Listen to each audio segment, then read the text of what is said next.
If I was going with a bunch of young men and women on a bus and we drove by a beautiful mansion, it's just a gorgeous house on top of a hill, just an absolutely beautiful, stunning house.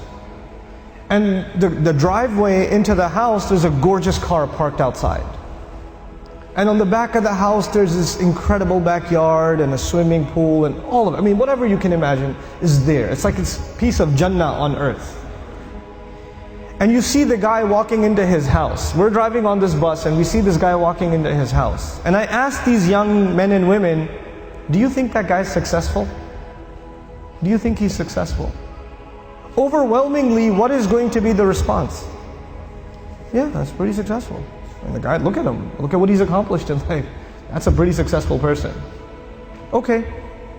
When you take a picture of someone graduating from college, they're shaking hands with the president of the university, they're being handed their diploma, and somebody asks you, you think that's successful?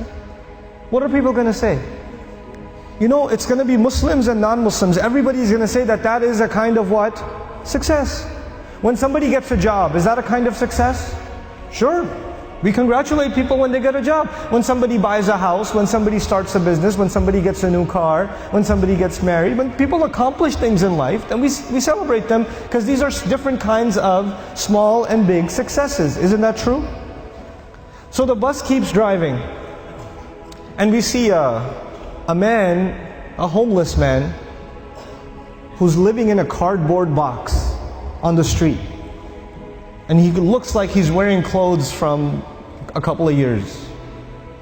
And you don't want to go close to him because of the smell. And I ask my students, do you think that guy's successful? What do they say? I say, he's not successful. Now imagine if I was riding in this bus, but in this bus there were not Muslim boys and girls, but they were Christian boys and girls, or Jewish boys and girls, or atheist boys and girls, or agnostic boys and girls, or Buddhist boys and girls. And I asked them the same exact question. Do you think their answers would be the same? Yep, their answers would be the same. That's the problem. The problem is the way we think about success and the way we think about failure. For Muslims, it's supposed to be different. All human beings can see it a certain way, that's fine. They have the apparent view of success and failure. But us, Muslims, Allah has given us clearer glasses. And once you look at reality through these glasses, you see something other people cannot see. You see something other people cannot see. So when you put those glasses on, then you start thinking about the Book of Allah and you realize that one of the most beautiful, captivating, magnificent homes that was ever built was the castle of Fir'aun. It was one of the most amazing homes ever built. And if our bus was driving by the castle of Fir'aun and he was walking into his house and I asked my Muslim children, is that successful? Is that guy successful? What would their answer be? Fir'aun is not successful. He's one of the worst losers in all of human history. Isn't that the case?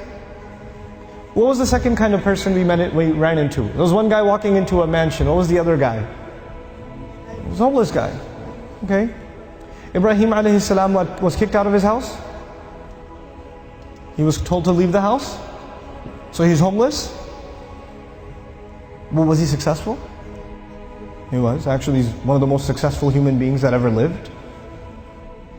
Now the Quran is teaching me that a homeless man is successful and an incredibly wealthy man is what?